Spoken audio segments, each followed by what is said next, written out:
Le quisimos poner bienvenido a una noche profética, porque es una noche donde declaramos que los cielos están abiertos y todo puede suceder en la presencia de Dios. Cuando hablamos de lo profético, hablamos de los designios de Dios. Cuando Dios establece cosas que son, dice la Biblia, insondables. ¿Quién conocerá la mente de Dios? Nadie sabe lo que Él va a hacer mañana. Por eso lo profético destapa tu visión para enfocarte en lo que Dios tiene con tu vida. Y a veces Dios te habla o nos habla a nosotros y no sabemos lo que significa o lo que nos quiso decir el Señor. Por eso que Dios quiere direccionar nuestra vida. Esta palabra se llama la unción de Esther. La unción de Esther. Un personaje biográfico de una persona en la Biblia que se llamó Esther, que fue muy importante y que cumplió una función muy tremenda. Y hoy vamos a estudiar, vamos a ver en la palabra de Dios en qué consistió esa unción que Dios había derramado en Esther o que Esther tenía, que hizo que el poder de Dios se mueva de una manera tan tremenda y tan hermosa. Por eso es que yo quiero decirte que Dios quiere hablar, porque Esther es una tipología de la iglesia, habla mucho y representa mucho a la iglesia. Ustedes saben que la Biblia nos cuenta, nos narra la historia de un rey que se llamó Asuero, un rey de hace mucho tiempo atrás. El rey Asuero fue un rey persa. Esto nos remonta a muchos años atrás en la historia, una historia donde sucedió en aquellos días como puede suceder en nuestros días, una Esther contemporánea, una Esther de estos días. Pero cuenta la Biblia y cuenta la historia de la Biblia que hace muchos años atrás vivió una mujer contemporánea de un rey que se llamó Asuero, un rey que era de una nación persa, una nación enemiga de Israel, una nación persa donde estamos hablando que se encuentra hoy donde es Irán, donde está la nación actual Irán, es donde funcionaba el imperio persa antiguo que la Biblia narra, donde la mayoría de los relatos persas se hablan.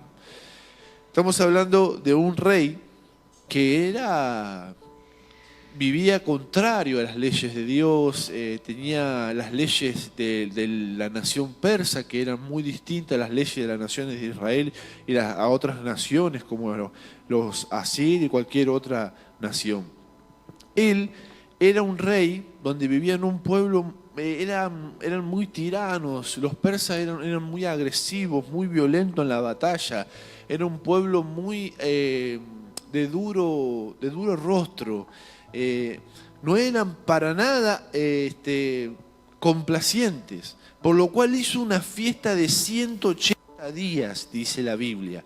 Es decir, que el rey hermano se mandó un festín que duraba muchísimo tiempo. En aquel tiempo los reyes acostumbraban a hacer fiesta, donde tuvo invitado a 2 personas de la alta sociedad de ese tiempo, o de la nobleza, podríamos decir, de ese tiempo, que solamente en esos días podían asistir a la fiesta los príncipes, que es decir, los hijos de los reyes y los altos cargos de gobierno, príncipe, y los gobernantes, los gobernadores de provincia, porque el rey era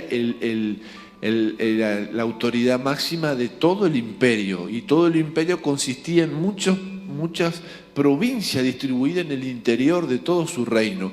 Por lo cual en esta fiesta de 180 días él convocó a todos los gobernadores de todo el imperio, es decir, que no era una fiestita así nomás que se organizó, no, era una fiesta que abarcaba a todos los gobernadores de todo el imperio completo de punta a punta. Es decir, que era una fiesta muy importante, duró 180 días. Luego él, no teniendo en poco esta fiesta, hizo una segunda fiesta. La segunda fiesta duró 7 días, una semana, ya más corta, pero duró 7 días. Es decir, que todos querían ir a esas fiestas reales. Usted se imagina las mejores comidas, las mejores carnes, los mejores vinos, aceites, todas las cosas que usted se puede imaginar, frutas, había en esas mesas reales. Eran unas fiestas imperdibles en aquel tiempo. Obviamente también se movían muchas cosas feas en aquel tiempo, porque había también formas de pensar muy contrarias a Dios, y había también muchas cosas prohibidas al pueblo de Israel que hacían esos reyes. Estaban mal a los ojos de Dios. Pero bueno, ahí estaban metidos judíos, gente del pueblo de Dios. Entonces, dice la Biblia que en esa fiesta él manda llamar a su esposa, que era reina Vasti, y no se quiere presentar. Esa era una afrenta para el rey, porque la reina Vasti representa, hermano, en la Biblia a Israel. Israel, ahora uno dice, ¿por qué? Porque en la Biblia hay personajes que tienen tipología. Esto tiene un tipo de Israel. ¿Saben por qué? Porque Israel fue llamada por el rey, por Jesucristo, y se negó. Israel era el pueblo que fue elegido para tener al Mesías, y ellos no quisieron saber nada con el rey. Con Jesucristo el rey es más. Dijeron, Jesucristo es el rey de los judíos. Vieron que le clavaron en la cruz. ¿Y qué dijo Israel? No, él no es rey de nosotros, no queremos saber nada con él, no. Es igual la actitud que tuvo Vasti. No lo reconoció como rey, no, eso de rey, no es rey sobre mí. Israel tuvo la misma actitud que Vasti. Representa la actitud de Israel rechazando a un rey o desafiando o desobedeciendo a un rey. Después, Esther es la figura de la iglesia. Esther representa a la iglesia, es la novia que se prepara para ir al rey.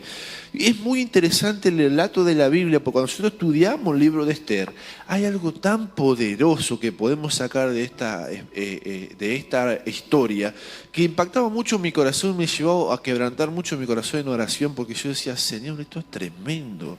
Lo que dice acá, esto es tremendo. Decía, hermano, las doncellas, según la ley persa, tenían una ley de preparación para presentarse ante el rey.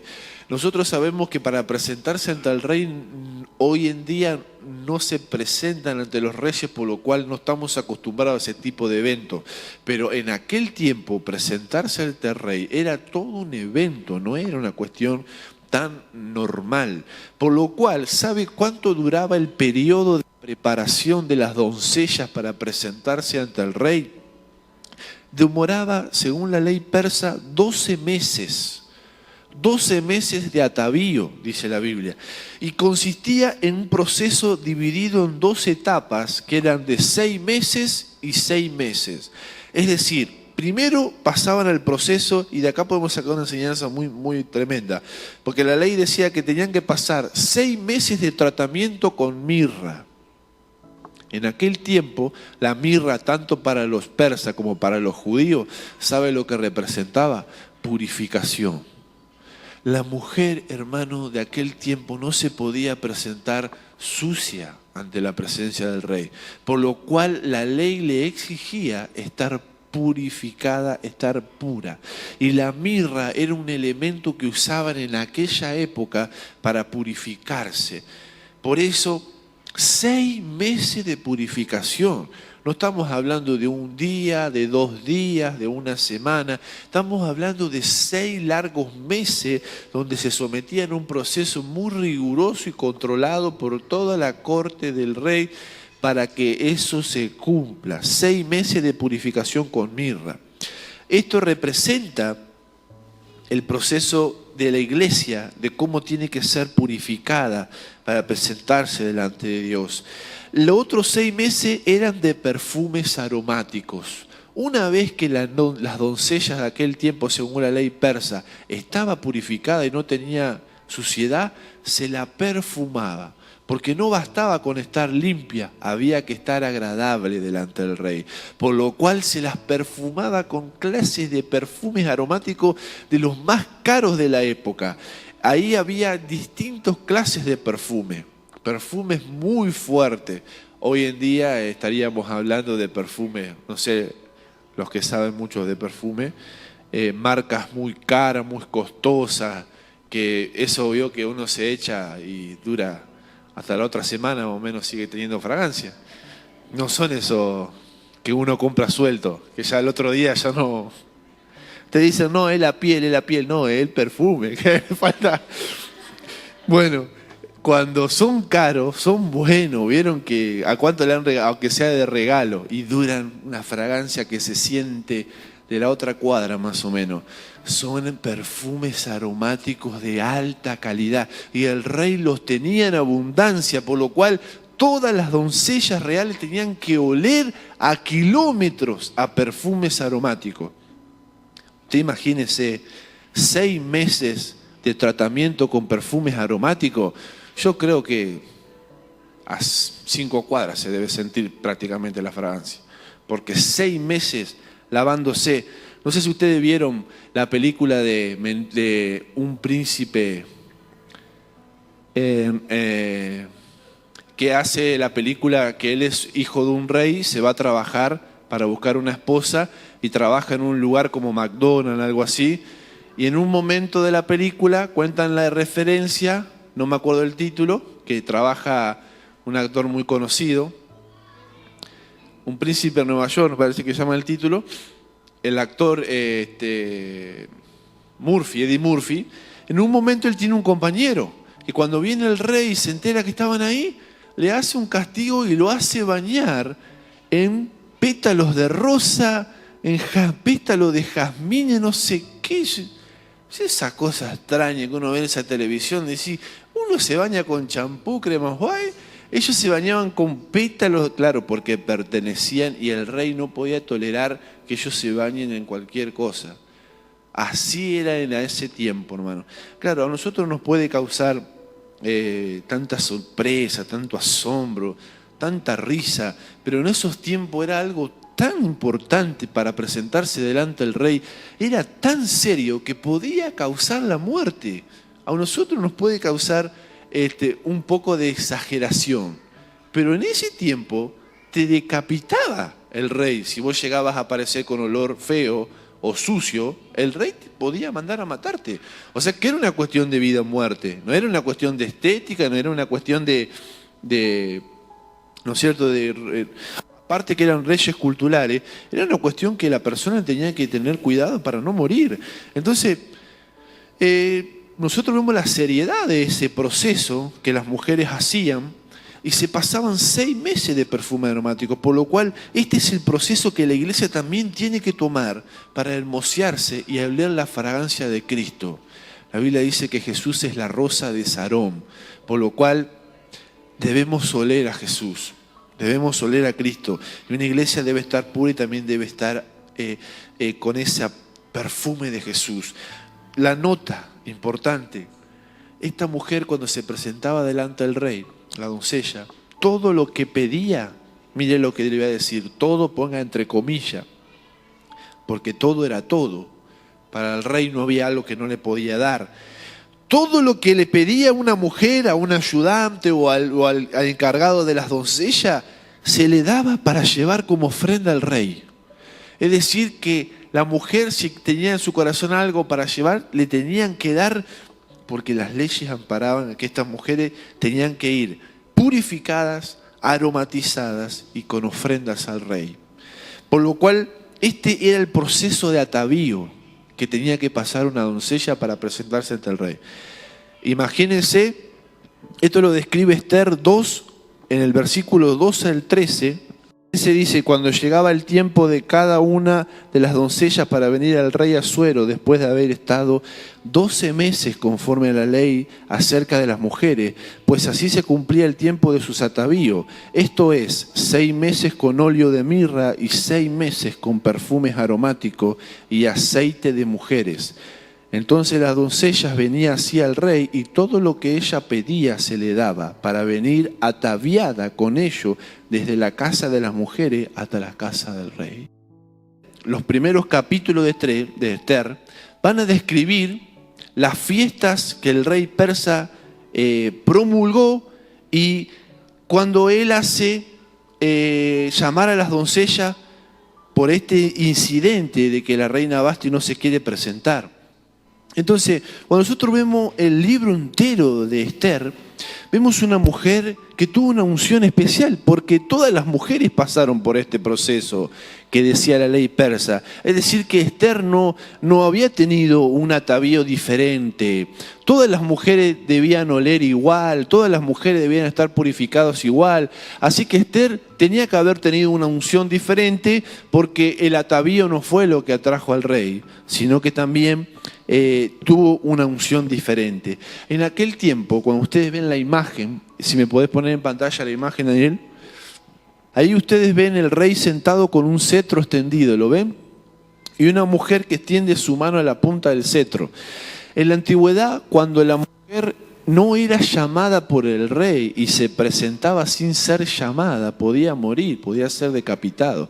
Entonces la única forma de que la mujer se le extendiera clemencia era cuando el rey extendía su cetro.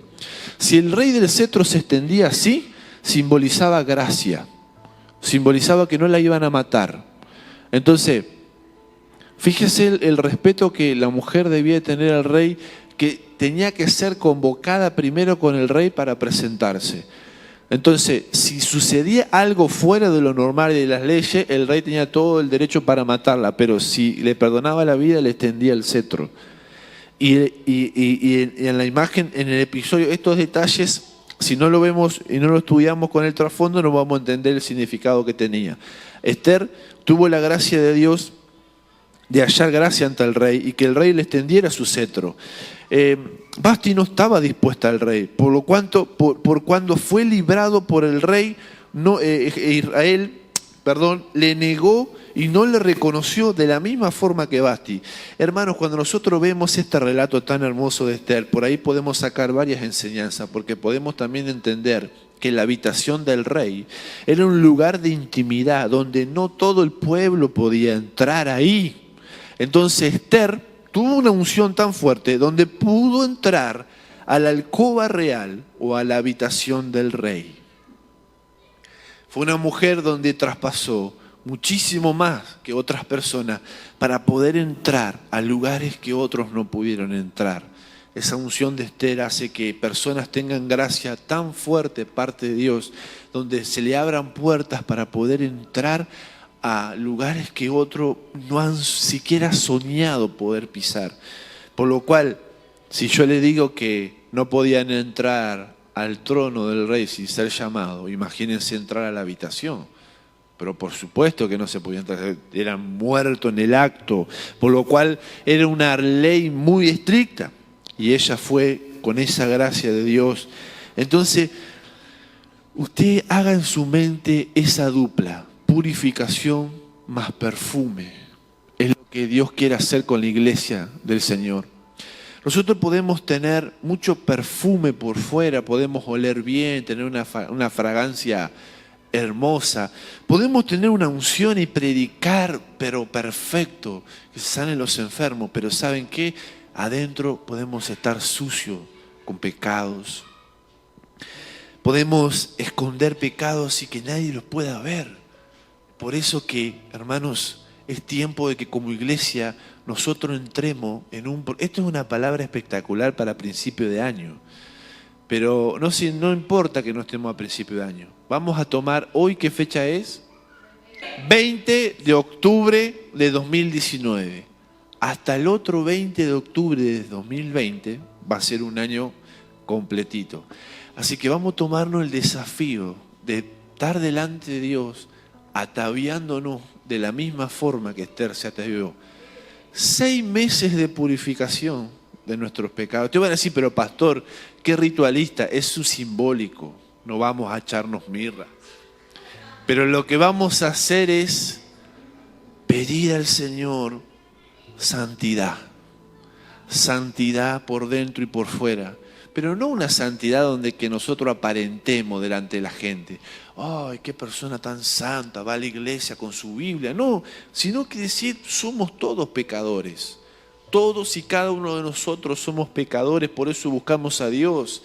Y no queremos aparentar delante de nadie, queremos ser genuinos. Si venimos a la iglesia es porque buscamos ser cada día más purificados por la sangre de Cristo, por la unción y el fuego de su Espíritu Santo. Por lo cual la única forma es entrar en un proceso que Dios nos meta en un proceso de purificación en su presencia, donde dure tiempos de purificación, que dejemos el trato de Dios en nuestra vida para que Él comience a sacar todos los pecados de años que tenemos enterrados. Que el perfume no tapa la purificación. Hermanos, si fuera necesario perfume solamente, echaríamos perfume. ¿Vieron cuando pasa, y las mujeres son más delicadas con eso? Los hombres siempre lo echamos. Llegamos todos transpirados de jugar a la pelota. ¿Y qué hacemos? Damos lento. Un buen resonante. Andá, bañate, te dice la mujer enseguida. Rajá de acá de mi vista, andá, bañate. Pero me eché perfume. Andá, bañate. No sirve. No sirve el perfume, no tapa la suciedad. Delante de Dios es lo mismo. Tenemos que sí o sí ser purificados por la sangre de Cristo.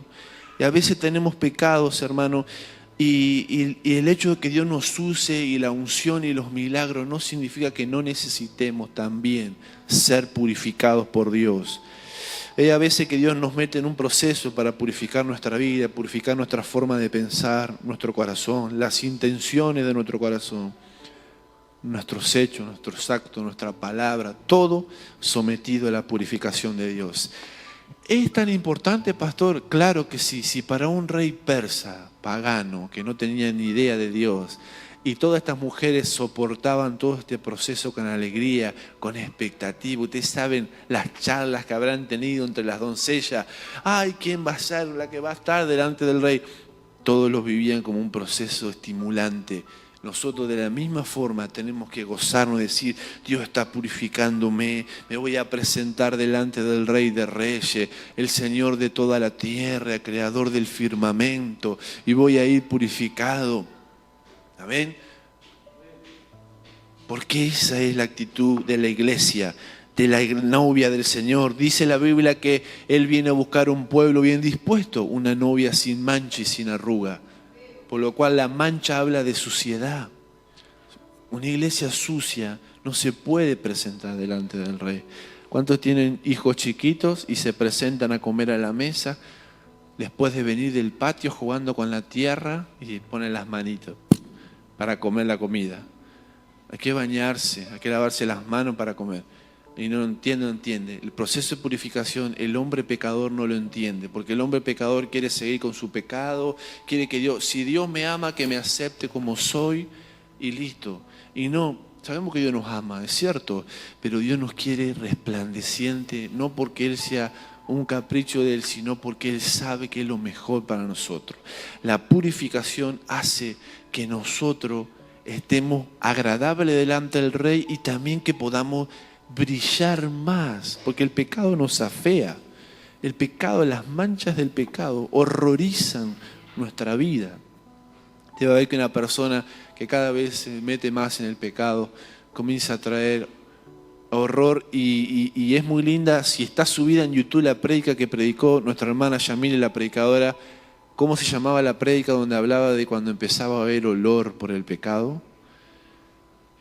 No me acuerdo cómo se llamaba, pero búsquenla, hermano. La que no tiene título, búsquenla. Ahora va a ser difícil buscarla, pero Espíritu de vida y de poder. Esa subíla a Daniel porque es tremenda esa prédica. Y ahí habla de cómo el estar sin purificación puede llegar al punto de heder olor a muerte a nuestros semejantes. Por eso la purificación hace que nosotros caigamos bien delante de Dios y de la gente. Pero bueno, como somos seres pecadores, no siempre estamos bien del todo. Entonces constantemente necesitamos purificarnos, constantemente, día a día. ¿Cuánto lo creen, hermano?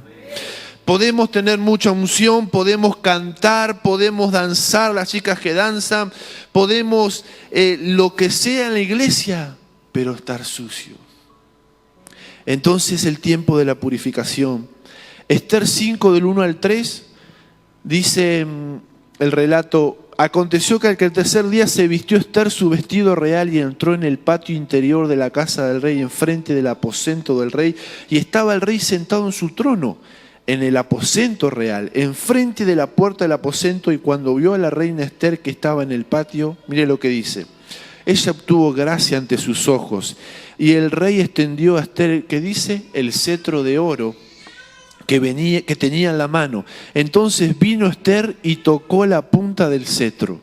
Y dijo el rey: ¿qué tienes, reina Ester? ¿Y cuál es tu petición? Hasta la mitad del reino se te dará.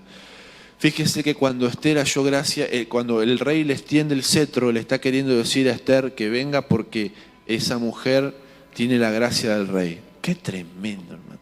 Yo no sé si a ti te tremece esto, pero yo quería traer para la representación y no pude conseguir un cetro de juguete y una capa real, para hacértelo más gráfico. Pero yo te pido, como no lo tengo, te pido que tú te lo imagines. Yo te pido que tú te imagines a Dios sentado en su trono y tú teniendo años de clamar por algo y no recibir respuestas. Imagínate que Dios te extiende el cetro y te dice: ven a mi presencia. Hay gracia de Dios en tu vida. Y Dios, el mismo Dios, está dándote el cetro de la gracia, porque la Biblia dice que Jesús murió en la cruz y nos dio gracia para poder entrar delante de su presencia y hallar oportuno socorro. ¿Cuántas personas hoy en día necesitan la gracia de Dios? Que han pecado, que han caído o que verdaderamente necesitan ayuda de Dios en cualquier área, porque no pueden solo, o porque les cuesta algo, porque simplemente creen que Dios lo va a rechazar. Y sin embargo Dios extiende su cetro y dice: gracia de Dios para ti. Gracias a Dios. Dice la Biblia que sobreabundó el pecado en el mundo, pero también sobreabundó la gracia de Dios, dice la Biblia. Más pecado, más la gente se entierra en el pecado y más Dios aumenta su gracia, más Dios sigue extendiendo su cetro. Hay gente que no valora esa extensión del cetro, pero en la antigüedad, cuando un cetro se extendía, era muy valorado porque significaba que el rey te perdonaba. Cualquier indulto era a través del cetro. No solo te perdonaba la vida, sino que te daba favores. Porque la Biblia dice: hasta la mitad del reino te daré. ¿Qué es lo que quiere? Es decir, que la gracia le habilitaba a recibir. Ester tenía una unción que en primer lugar la habilitaba a recibir favores. Esa unción te habilita a recibir. Esa unción te da a recibir. La importancia del llamado. ¿Cuántas veces hay gente que Dios los llamó? Vieron que yo le dije que delante del rey no se podían presentar sin ser llamados. Hoy en día Dios está haciendo llamados para presentarse delante del rey. Dios está convocando a las naciones. Dios está convocando tu vida. Cuando Dios te convoca para servir a algo, para ir ante su presencia, Él mismo te está llamando. No es que eres tú el que va simplemente.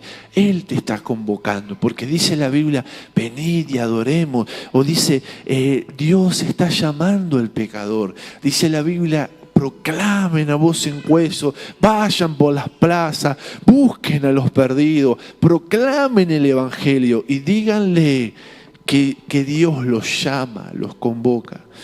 Dios los llama al arrepentimiento, Dios los llama a tener comunión con el Rey. Es Dios el que está llamando a la humanidad.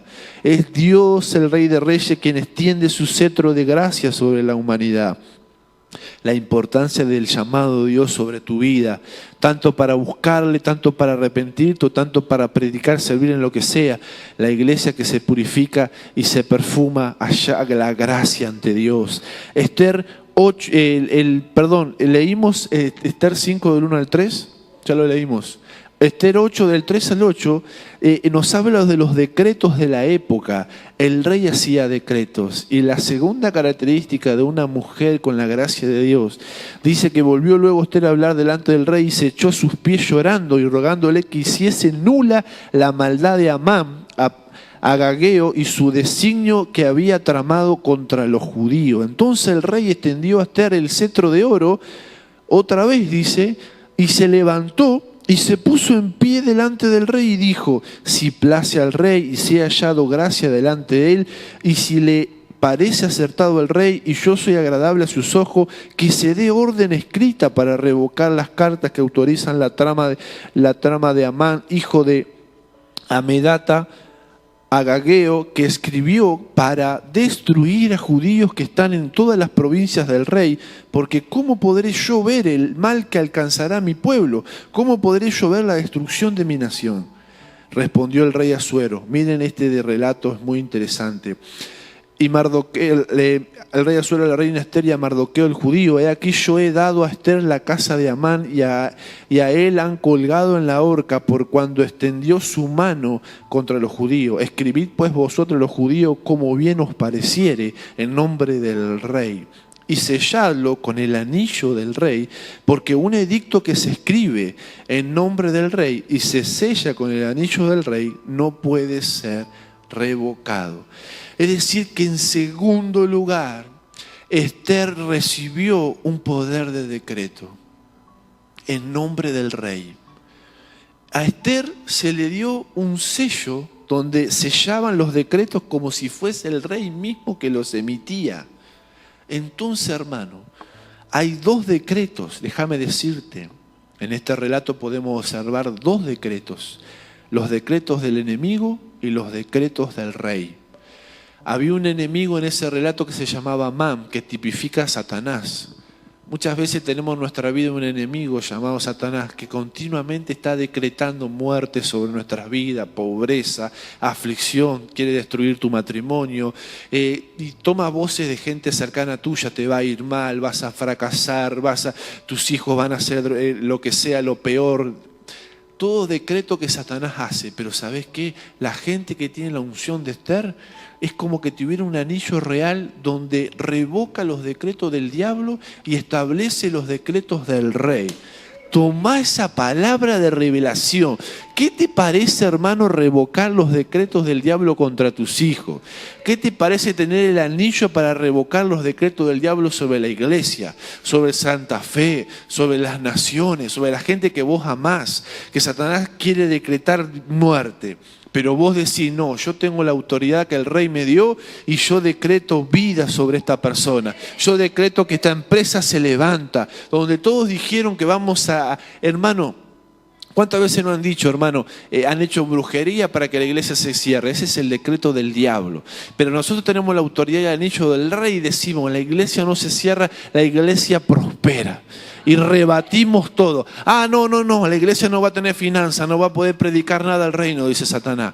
Decreta cosas contra nosotros. Decretan: ese ministro en 3 meses muere. Hacen trabajo de brujería, pero cancelamos y revocamos todo decreto y decimos: hay vida de Dios.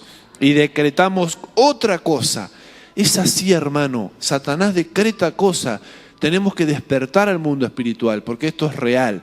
El relato lo cuenta. Amán quería la vida de Ester y todo el pueblo judío odiaba a Mardoqueo. Dice la Biblia que cuando él oraba, él chillaba los dientes del odio que tenía hacia los judíos y había decretado una horca para matarlo. Pero el rey tuvo favor con Ester y tuvo el anillo.